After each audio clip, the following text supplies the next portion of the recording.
For that, it's Friday, so let's see what's been happening this week in the world of showbiz. When I grow up, I wanna be famous, I wanna be a star, I wanna be a movie. First up, tomorrow night sees the annual Camp Fest, that is the Eurovision Song Contest taking place in Moscow. And this year, the UK is pulling out all the stops in a bid to escape the dreaded Mille Poix. Writer of our song, Sir Andrew Lloyd Webber, is a favourite of the Eastern Europeans, and as part of singer Jade Ewan's international showcase of the British entry My Time, Sir Andrew has even arranged a personal meeting with Russian leader Vladimir Putin to beg for votes. So will the BBC invest... a bit desperate, isn't it?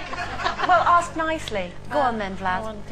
So with the what do we think then? You know, the BBC's investing a lot in the show. Does that mean then, if after all this, if it fails, should we just walk away? No, just you see, hold our hands up? I know people are saying that, you know, oh, we don't need the Eurovision.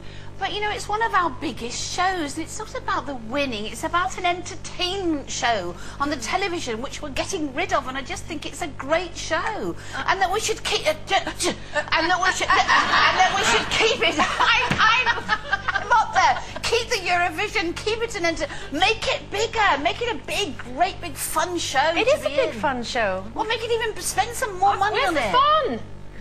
Carol, we just lose it.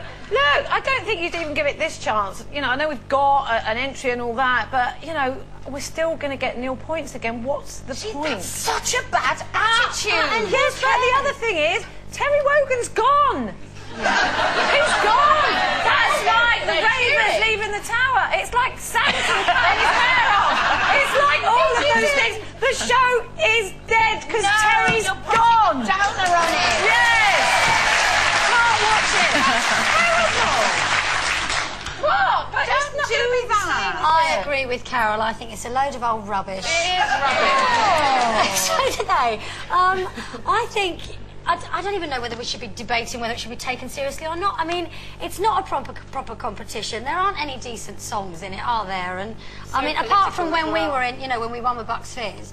But I mean, it's just, you know, you can't possibly take it seriously. If it's going to be on, then just treat it like the Camp Fest that it is. And it's 3 hours of a load of old...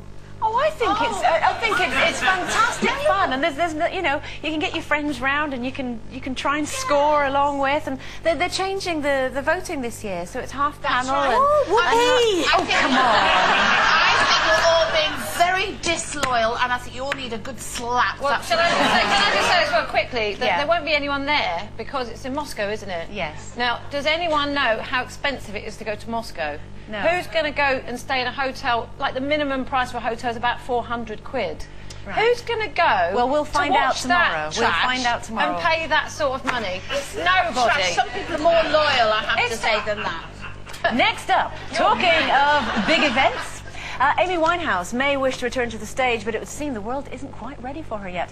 The troubled star was apparently forced to abandon a comeback gig in St. Lucia after the audience booed her shambolic, drunken performance. So with the star seemingly battling to keep it together, what do you think? Would you bother paying the money to go and see Amy Winehouse? Well, I probably would, because I'd give her the chance, because there is a small chance, I know it's very small, that she might be brilliant and keep it together. And, you know, the way she's going, I'm not, you know, I don't want to be, you know, negative or anything, but you should get in there quick.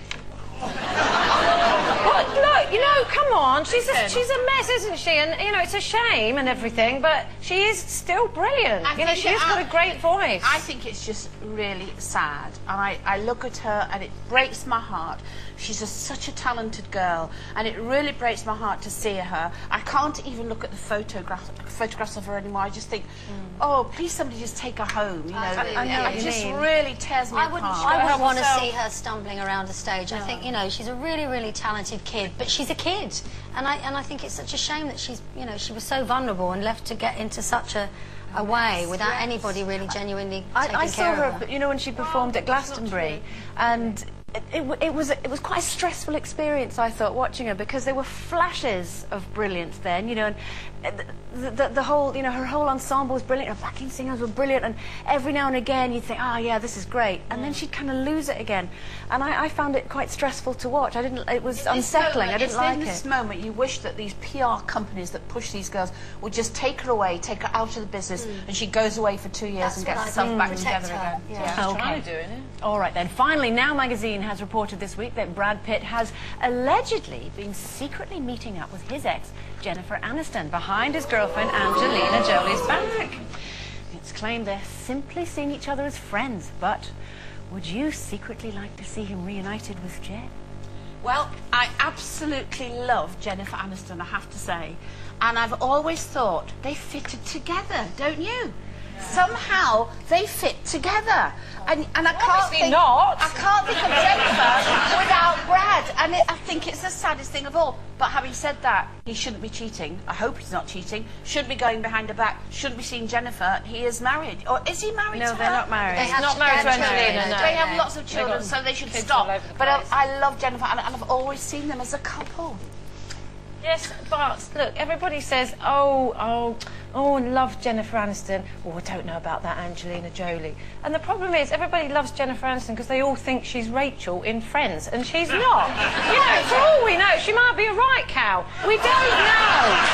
You know, and Angelina might be this, just because she's Lara Croft and going around, you know, beating people up and stuff, don't mean to say she's a nasty piece of work, because you don't know. That's the simple truth. Who knows what goes on behind closed doors? I wouldn't make a judgment about either of them. It is based on their images, a lot of it. But also, I think they do that themselves. I think they both have publicists. I think Jennifer Aniston's probably got a better one than Angelina Jolie because that's why we like her more.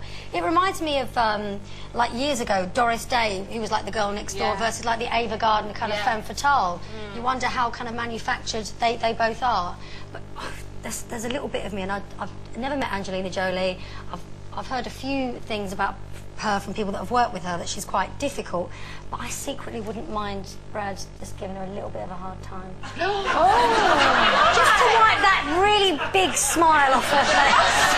Don't be horrible! I know it's immature, and I know I don't know her, but there's just a bit of me. What, because I fancy Brad? Yeah.